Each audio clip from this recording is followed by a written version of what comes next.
बच्चों, आज हम द्विघात समीकरण को गुणनखंड विधि से हल करना बताएंगे। तो ये पहला समीकरण ये है, दूसरा ये समीकरण है। इन दोनों समीकरणों को हम गुणनखंड विधि से हल करना बताएंगे। बच्चों ध्यान से देखना। बच्चों, पहला समीकरण x square plus 8x plus 15 बराबर 0, इसको हल करना है।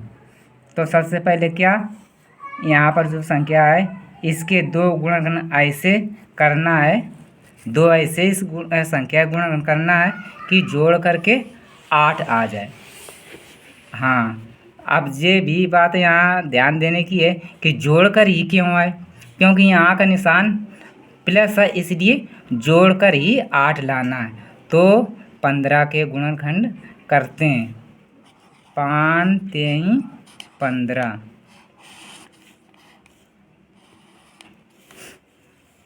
अब क्या करते हैं, एक्स स्क्वायर को ऐसे उतार लेते हैं और ये जो 5 है ऐसे एक्स के साथ में लिख लेते हैं, और ये जो 3 है एक्स के साथ में 3 ऐसे लिख लेते हैं, और ये जो 15 है ऐसे प्लस का 15 लिख देते हैं और बराबर 0 लिखते हैं।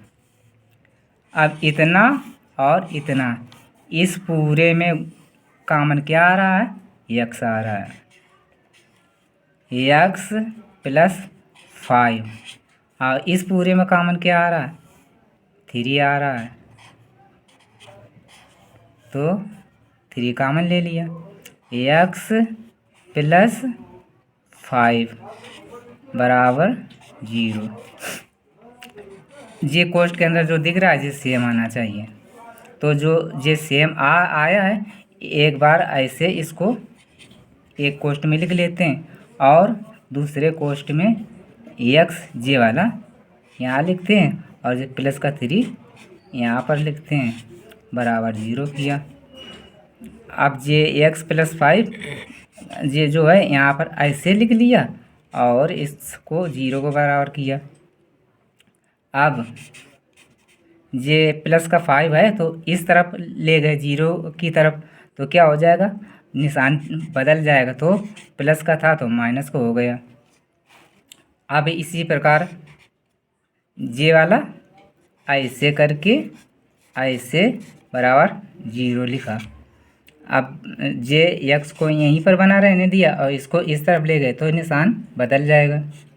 तो क्या हुआ, माइनस का 3।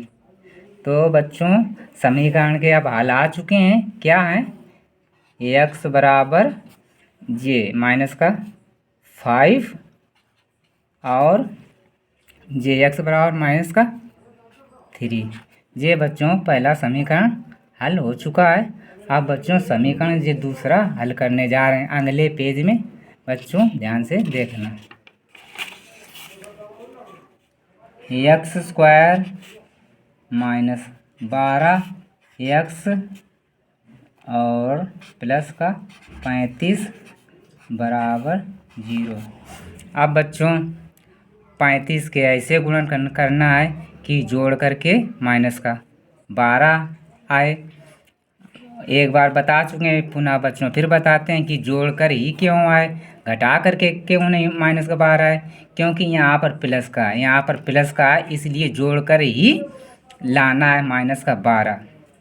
आगे बढ़ते हैं बच्चों। एक्स स्क्वायर ऐसे लिखा, सॉरी बच्चों थोड़ा सा मतलब मिस्टेक हो गई, पहले इसके गुणन कीजिए। 35 के गुणन कीजिए, 7 पना 35, ये इतना रफ का कार्य हो गया। अब आगे बढ़ते हैं। एक्स स्क्वायर और ये 7 है, ये अब इस बार माइनस कर लेंगे। अब इस बार माइनस का क्यों लेंगे, 7 ये दोनों संख्या माइनस के लिए जाएंगे। उस पहले समीकरण में प्लस के ली गई थी, लेकिन इसमें माइनस क्यों ले रहे हैं, क्योंकि यहाँ पर माइनस निशान, इसलिए दोनों संख्या माइनस के, ये माइनस का 7 यहाँ पर लेंगे एक्स के साथ में, और माइनस का 5 भी एक्स के साथ में लेंगे। अब ये प्लस का 35 ऐसे लिखेंगे और बराबर 0। बच्चों यहाँ ठीक से ध्यान देना, इसमें माइनस का क्यों ले रहे हैं ये तो पता ही हो गया, क्योंकि यहाँ पर माइनस है। अगर यहाँ पर प्लस का होता तो ये दोनों संख्याएं यहाँ और यहाँ पर प्लस की ली जाती, लेकिन है माइनस, इसलिए जो गुणन यहाँ पर हुए माइनस के लिया गया है। अब इस पूरे में कॉमन देखो क्या आ रहा है, इस पूरे में कॉमन क्या आ रहा है,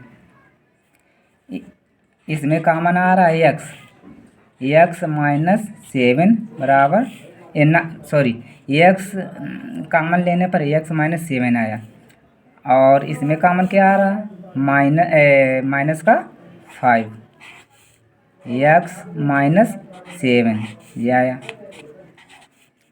ये सेम आना चाहिए। अब ये जो सेम आया है एक कोष्ठ में ऐसे लिख लेते हैं, दूसरे कोष्ठ में ये यहाँ वाला यहाँ लिखते हैं और ये 5 यहाँ पर लिखते हैं, बराबर 0 लिख लेते हैं। अब क्या है x माइनस 7 ये ऐसे लिख लिया, ये वाला यहाँ पर लिखा बराबर 0, x को यहीं पर ना रहने दिया, 7 को इस तरफ कर दिया तो निशान बदल जाएगा, तो इतना हो गया। इसी प्रकार इस तरफ x माइनस 5 ये वाला यहाँ पर लिख दिया और 0, इसको भी 5 को उस तरफ ले गए तो निशान बदल गया, माइनस से अब जी प्लस का आ गया। बच्चों समीकरण दूसरा भी हल हो चुका है, तो समीकरण के हल क्या है, x बराबर 7 और x बराबर 5 दो हल आए। बच्चों अगर वीडियो पसंद आया है तो एक प्यारा सा लाइक करना।